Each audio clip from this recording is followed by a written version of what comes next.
Today was supposed to be the deadline for Justin Trudeau to make a decision about his leadership, but it took him less than 24 hours last week to decide he's staying put, despite calls from some of his MPs to step aside. Here's what some Liberals said as they headed into question period today. He took a choice, and we're going to have to go forward now with a caucus that's united. I'm certain that the Prime Minister has taken in all considerations, and he's being the leader that he is. I think the way to move forward for the sake of party unity is to hold a secret ballot vote. Should there be a secret ballot vote in caucus to kind of put this to the test? No. What comes next? That's the big question that has to be answered. If the Prime Minister chooses to stay on, which all indications are that he will, I'll support him. I don't think he can be convinced. Why not? Ask him. He's convinced he's the right guy. I think he's getting bad advice. Okay, Louis Blouin is the right guy, though. He's the parliamentary bureau chief for Radio Canada, and he's here with me now. So, Louis, this was supposed to be the deadline day. The Prime Minister said what he said right away. His office tells me today nothing has changed. Is there any oxygen left in this push to take him out? You see some frustration and calls for secret ballots, but nothing grand, bold. It seems... I do not feel that there will be a secret ballot, especially that there's no rules to have such a vote in caucus. There's no mechanism for it, so I don't really see it. And also, I do not see any movement if at least a group of MP doesn't say we are ready to quit caucus or we are ready to vote against the government in a non-confidence vote eventually. If that doesn't happen, I don't see it. And even if it's a small group, you know, Trudeau has maybe a margin of 10 votes if he loses some MPs or some votes in a non-confidence vote. So he has some room still. Really, I think he will not go unless there is a minister who starts to speak up. If there's aspiring candidates to succession that would come out and try and push him out. But we don't see that at the moment. And what I'm hearing from people around possible successors is that they do not want a leadership race before the next election because there's the risk that if they lose to Poilievre badly, if they don't prevent the majority, that then they're done, you know, that it would damage their own brand as a possible eventual prime minister badly. So honestly, I think Mr. Trudeau is still in place to stay. It doesn't mean there's not going to be some waves in the next coming days, David, but I don't see it happening. Yeah, it doesn't seem to be building to anything that's critically, has a critical mass to threaten the Prime Minister. Okay, another deadline. This one is tomorrow, because it's a busy week here in Ottawa. The Bloc Québécois wants its demands on a 10% across-the-board increase to the OAS for people between the ages of 65 and 74, and it wants the supply management private members bill that's in the Senate passed. Not going to get the Senate stuff by tomorrow. No. What are you hearing on this front? There's a report from the National Post today saying the Bloc is going to move into bring down the government mode tomorrow. What do you know? Well, that's what Mr. Blanchette promised if he didn't get what he wanted. What I've been hearing in the last few days is that it's not going well, David, that the discussion has not led anywhere. So my expectation for tomorrow at 11 when the Bloc Québécois leader comes into this press conference is that he's going to try to talk now to other parties to say that he wants to bring down government. You know, we'll see tomorrow if we have the confirmation of that, but we have no signs from our source around the PM or in the Bloc Québécois ranks that they were close. There were some talks last week for sure, but there's nothing that indicates that they're close to. Well, we had heard Finance was working on a counter proposal that might be more affordable, because what the Bloc wants is $3 billion a year and growing. More of a means-tested, really aimed at low-income seniors compromise on the OAS. But Mr. Blanchette was very clear he was not willing to compromise. So in the absence of something, what's the play then? Offer this to the Parliament and hope the NDP bites? Is that where this goes? Yeah, maybe that's where it's going. Maybe the NDP is going to accept something more targeted for seniors, paired with something else, because it would be difficult for the NDP to accept something less that the Bloc Québécois already, asked for. But if they get something else out of it, we know that Mr. Singh spoke a lot about price fixing in grocery stores, stuff like that, clean water on Indigenous communities. It could be a way for them to try and get something if we look forward at the fall economic statement, so we'll see about that. But for the price tag of what Mr. Blanchette is asking, $3 billion a year to buy 6 weeks in Parliament to the government, like if $500 million a week is a lot of money. It's a lot of money to stay in power for a few weeks. So if they can get spending maybe more control, more specific, but being able still to say that they did something for senior with the approval of the NDP, that could be a way forward for them. Okay, speaking of big money, in the backdrop of all of this chaos and deadlines and demands, you've broken a story. The Liberals are moving ahead with an idea that on transit there's a major project announcement. What would you say doing Montreal to Toronto in less than 3 hours, 300 kilometers an hour, air in your hair? Well, not even. Come on now. Yeah. But, we've been talking about that for years and years and years. So it's the high-speed train you're talking about here. Yes, they close the windows on those, so there's no air. We know that, yes, they do. We know that in the last few months, they've been talking a lot about high-frequency train. But what they've realized, we've learned, is that the demand for that is not enough. And the real attraction is a high-speed train with way lower times to go between Quebec City, Montreal, Toronto. There would be 7 stops in total between the two cities. Quebec City to Windsor, is that what we're talking about? Or does it would stop in Toronto. That's the plan, with 7 stops. There would be one in Peterborough. There would be one in Montreal, Laval, Trois-Rivières. I'm going from memory there. Ottawa too. Now they don't have a contract signed yet, but it's coming in the next few months. They're putting the contract together. They will have to find a group, a consortia, to put that all together, and it's coming. And my understanding of it is that the government wants to get a big element for its upcoming electoral platform that's coming in the next few months. That's a big item. That they want things that will make people dream big. So they want this big vision, but the thing is, it's going to cost a lot of money. Some estimations put that project to tens of billions of dollars, up to $80 billion. So that's a lot of money. It would be made with also the private sector. And when? That's the other big question, because it's going to take some years. They're talking about months already just to try and finalize the contract, then years to do the overall concept, and then start building. So it would bring us, maybe your kids in a few years could ride this train. Yeah. But the big question is, what would the Conservative government do if it's elected? Would they give a follow-up to that? They have a strong base in Quebec City. Could be very attractive for them to go forward and maintain that project going forward. Maybe there's some Conservative MPs that would like to do the ride from between Quebec City and Ottawa more quickly. But for now, we have no answer from them. They do not want to commit to anything right now. I think they didn't really think it was coming that close, that quick from the Liberal government, that they wanted to signal that way. So now they have to figure out what are they going to do for that, because in Quebec it's going to be a big thing. Could be in the Toronto area. Well, look, Quebec City to Toronto, a lot of Liberal seats yes, between Quebec City and Toronto. Absolutely. All right, so that bears watching. All right, Louis, thanks so much. Announcement coming in a few weeks. In a few weeks. Okay, that is Radio Canada's Parliamentary Bureau Chief, Louis Blouin. Through the entire first half of the 2015 election, we were way behind in the polls. So there wasn't anything automatic or inevitable or even felt on the ground until the last few weeks of the campaign. So Canadians tend to make up their minds later. Right now, absolutely. There's a huge level of frustration that is, a lot of it's pointed at me. A lot of it is directed at me through very clever use of social media and attack ads that we haven't yet responded to. But to prejudge the outcome of an election already is something that I don't think people would be too wise in doing. So another deadline looms over Trudeau and his government. The Bloc Québécois says the Liberals have until tomorrow to meet their demands on old age security and supply management, or risk them trying to force an election. We're going to talk about all of that with the Power Panel. Ginny Roth is a former Conservative campaign strategist. Brad Levine is a former National Campaign Director for the NDP.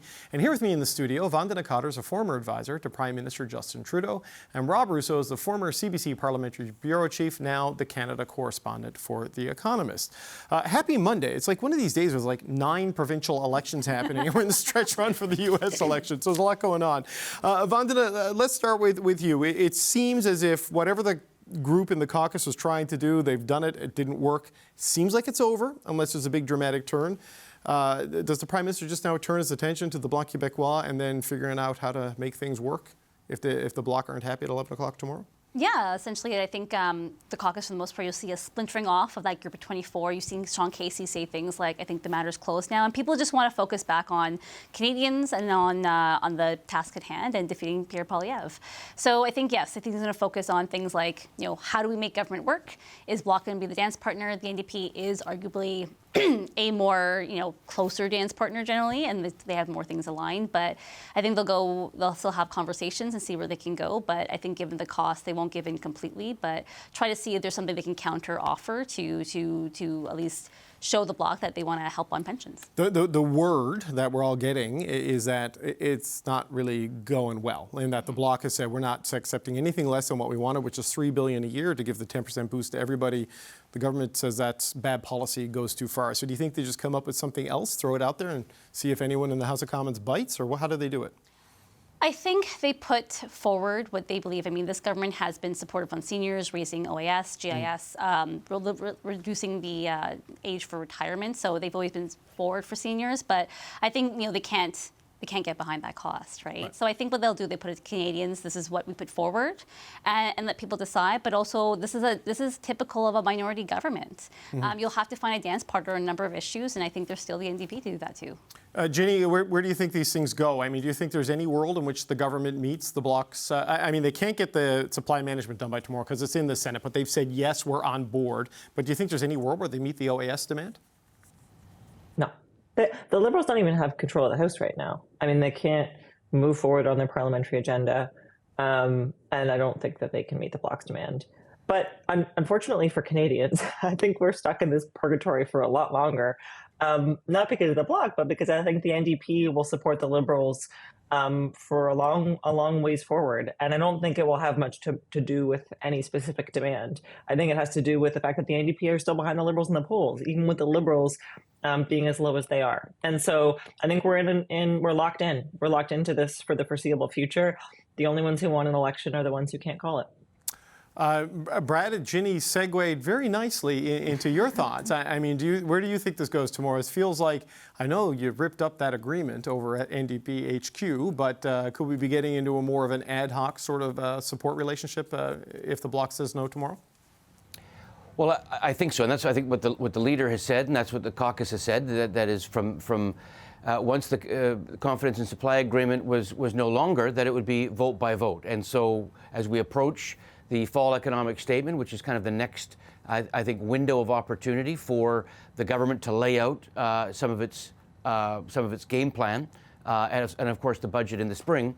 Those are two good opportunities to put things in there. If they want the NDP support, they know the phone number, and they can put those in there.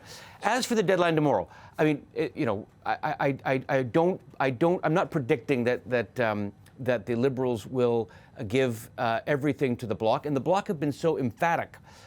You can say that that's good negotiation, and for the first couple of days after the CASA was no longer, the Bloc did look like it was in the kind of the driver's seat for the minority parliament.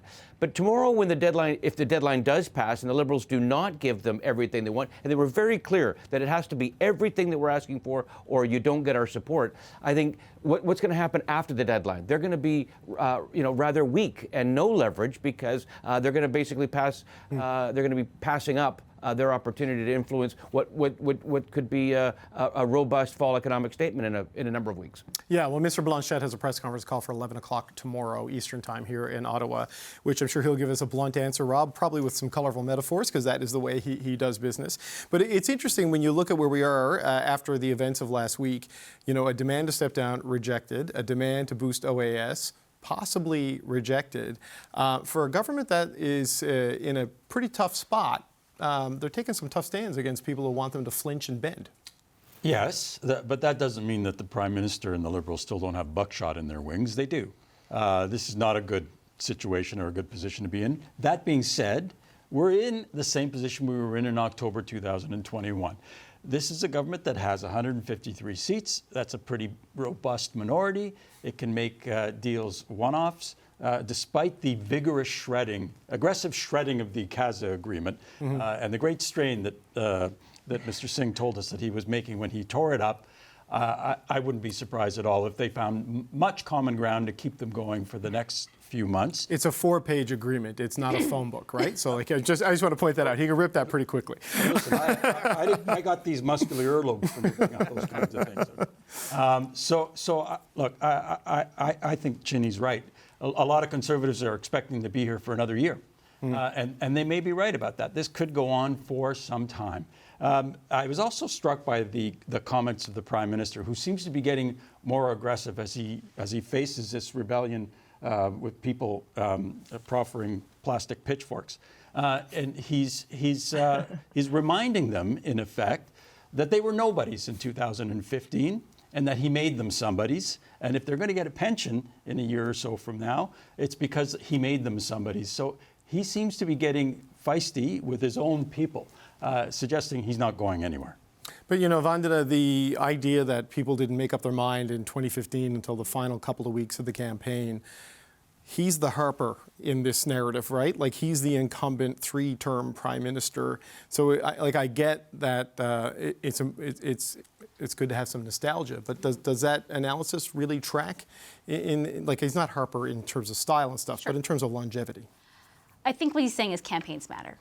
Sure. And things can change on a dime. And I think, and that he is, you know, a very good campaigner. Like, I've worked with a lot of other people. I've worked with other ministers, and his ability and his pace and his ability to go into crowds and get energy from it, it's like no one else, right? So I think he's banking on that. I think, but I do think he's talking more about like that team effort of Team Trudeau. I think, but he's trying to remind people that I still remember early on, people saying that he was like the golden boy and that, you know, there was no way. It was only through closer to the election where that happened. So I think he's pointing that out. There's still time, and that how he campaigns will matter.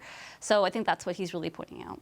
So on that, Ginny, I wonder about that because he is, Justin Trudeau is an exceptional campaigner on the campaign trail when he's able to campaign freely. The 2021 campaign, we saw limits put on his ability to campaign freely with the crowds that were following and people throwing rocks. I don't know if those people have gone away, and you layer on that in the big cities, the unrest over Israel, Gaza, and all of that.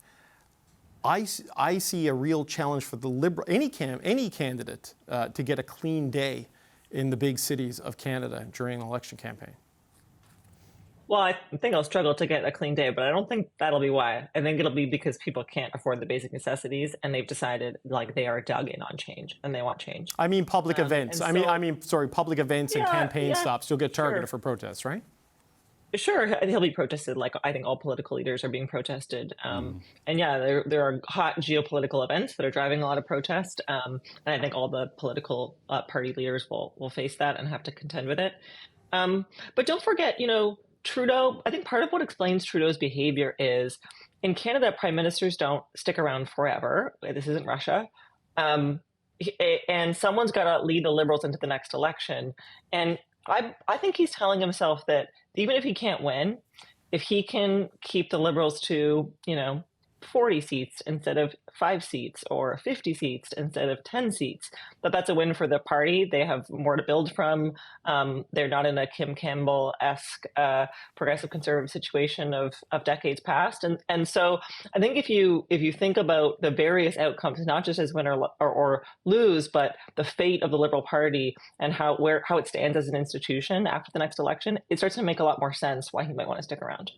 Brad, your quick last thoughts on this, and I'm going to switch to the other topic. Yeah, I think, listen, campaigns matter. That's true.